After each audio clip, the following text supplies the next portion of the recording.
Ora, já aqui falámos várias vezes no programa sobre constelações familiares, ou seja, a influência que os nossos antepassados têm nas nossas vidas. Maria Gurjão Henriques é consteladora familiar, é também psicóloga de profissão e hoje vai explicar-nos a forma como vivemos os relacionamentos amorosos e que pode de facto ser fruto dos nossos antecedentes. Mas vamos perceber tudo. Um grande aplauso para a nossa convidada. Bem-vinda, Maria, uma vez mais à nossa tarde. É verdade.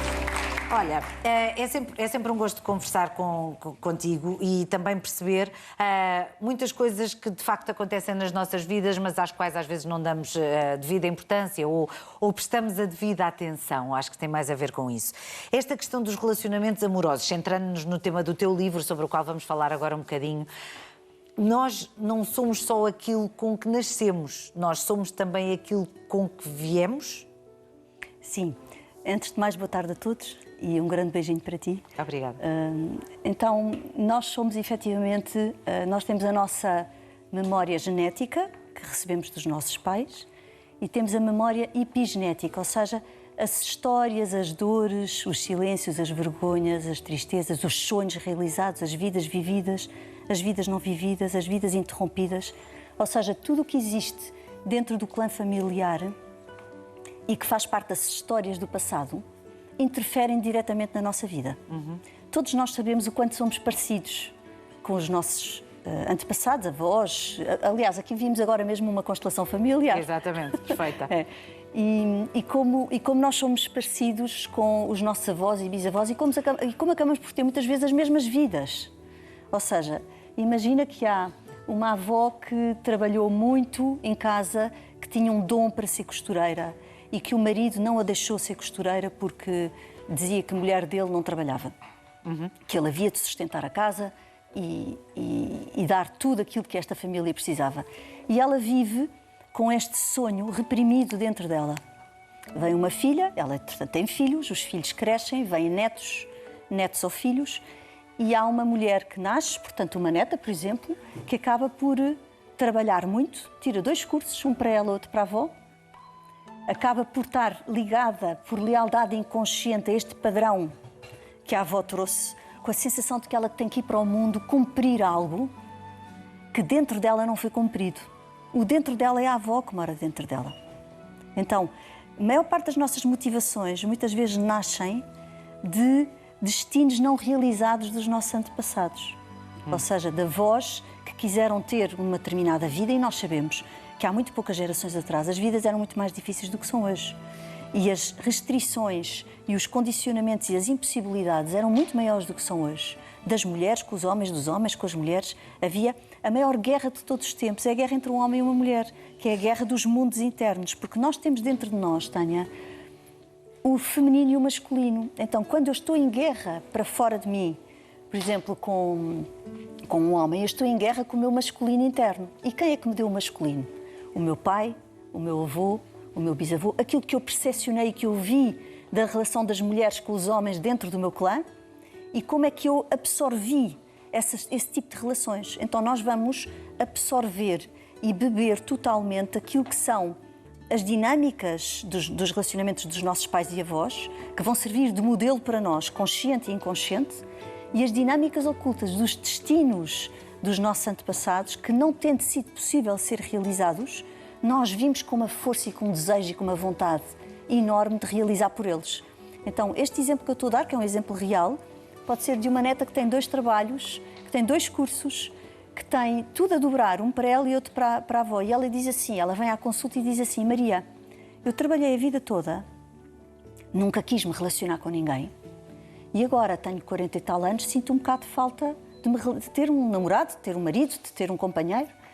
E, de facto, porquê é que ela não se relacionava com ninguém? Porque, como a avó não pôde cumprir o destino dela e o sonho dela porque estava casada, para ela, inconscientemente, casar é ficar presa. Então ela não quer relacionamentos, ela acaba por interessar-se por pessoas que estão ocupadas ou noutros relacionamentos ou que não estão disponíveis para ela, porque o inconsciente dela vai cozinhar a impossibilidade para que ela possa cumprir com o destino que a avó não cumpriu. Mas isso é kármico? Ou seja, ela não consegue alterar isso? Ela consegue alterar, por isso é que nós trabalhamos nesta abordagem, para ir descodificar as mensagens que vêm do inconsciente, que acabamos por estar a lidar e a fazer as coisas em função dessa lealdade inconsciente, e ao trazer essa lealdade inconsciente é desbloqueado a situação. Ela pode devolver à avó aquilo que é da avó, percebendo que o destino e as circunstâncias e o tempo em que a avó vivia não permitiam para mais, e assumir o destino dela e passar a ter relacionamentos, etc, etc.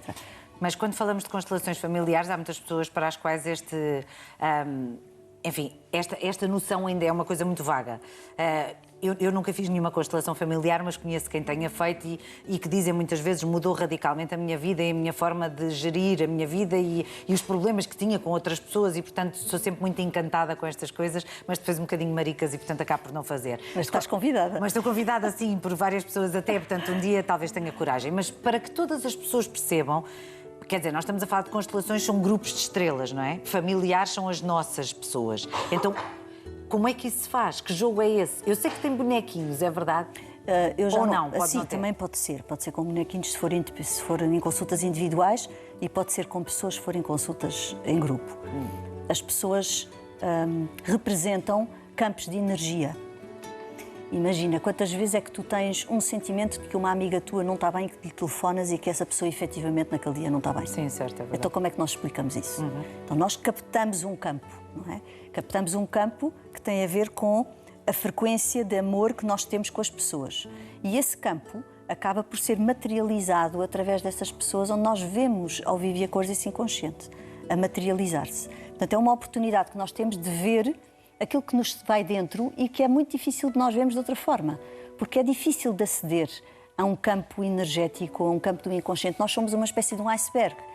Somos 3% de consciente e 97% de inconsciente. Estamos congelados debaixo d'água num grande bloco de gelo que é difícil de visitar e é difícil de ver. Portanto, o propósito deste livro é um propósito que vai para além das constelações. Ou seja, este livro tem o propósito de falar de consciência sistémica, ou seja, porque as constelações nem toda a gente as tem que fazer. As constelações é como se fosse uma técnica que tu vais usar quando sentes que precisas de ver alguma coisa que não sabes muito bem como ver, e então vais às constelações e vês. Mas, na realidade, a parte da consciência sistémica que é importante são os princípios da consciência sistémica. E muita gente é altamente impactada, e eu gostava muito de nós podermos dizer 2 ou 3 coisas aqui para que pudéssemos servir as pessoas que estão em casa a ouvir-nos e mudar a vida das pessoas com 2 ou 3 coisas que eu pudesse dizer. Em relação às dinâmicas ocultas dos relacionamentos e em relação à ordem dos relacionamentos.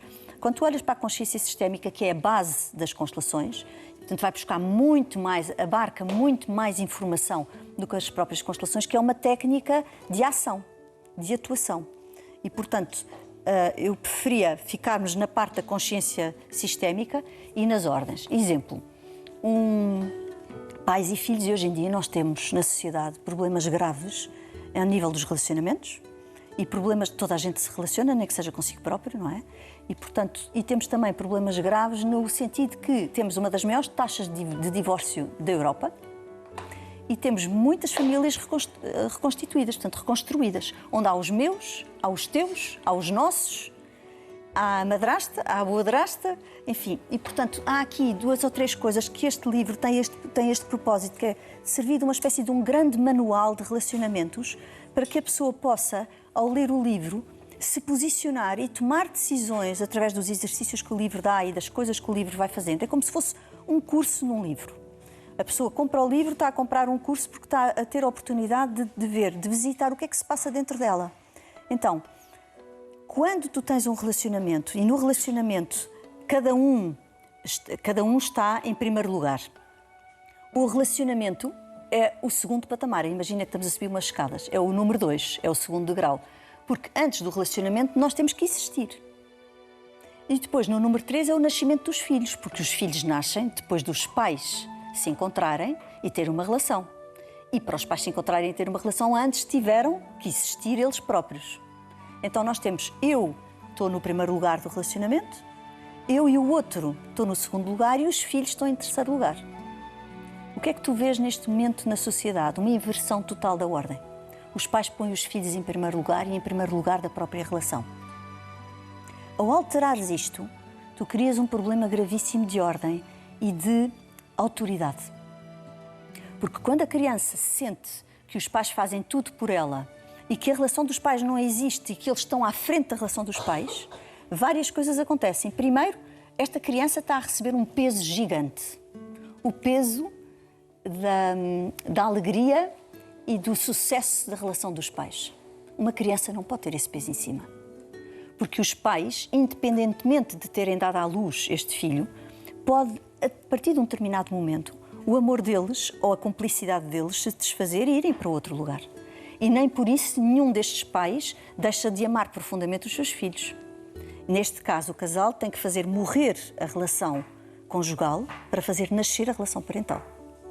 E este processo de fazer morrer uma relação conjugal e fazer nascer uma relação parental é essencial e está abordado aqui no livro, porque as pessoas depois saem de um casamento, vão para outro e esquecem-se de arrumar o que está antes. E os filhos, entretanto, começam a levar com os conflitos, o pai a dizer mal da mãe, a mãe a dizer mal do pai, e a criança a ser rasgada ao meio, porque a criança é metade pai, metade mãe, e quando a mãe diz mal do pai, a mãe está a dizer mal, está a agredir diretamente a criança.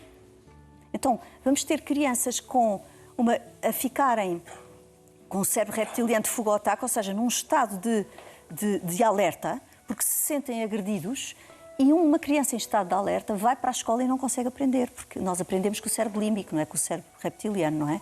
E, portanto, nós precisamos de condições de bem-estar e de saúde emocional para os nossos filhos poderem evoluir.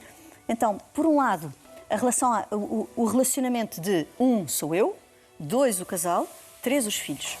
Eu recordo-me, e nós talvez sejamos mais ou menos da mesma geração, eu recordo-me quando os meus pais iam de férias, ninguém me perguntava para onde é que eu queria ir de férias, íamos jantar fora, ninguém me perguntava qual era o restaurante que eu queria.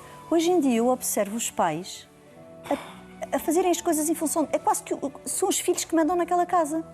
E, portanto, estão a ver a perda de poder, de empoderamento dos pais e da falta de limites e de um amor firme, de um amor com limites, para que esta criança possa aprender a lidar com a frustração e poder ir para a vida com uma boa capacidade e uma boa resolução de conflitos internos e do seu nível de frustração. Muito bem. Quando falamos de relacionamentos amorosos, falamos também de filhos e pais. Maria Gurjão Henriques é fundadora da Consciência Sistémica em Portugal, lançou este livro. É claro que esta conversa dava pano para mangas, mas pode começar por comprá-lo se lhe interessa este tema e, portanto, ter acesso aqui a uma nova perspectiva também da vida. Muito obrigada uma vez mais por teres vindo, gostei muito da conversa. Obrigada. Um grande aplauso. Obrigada. A gente está aí, Jorge.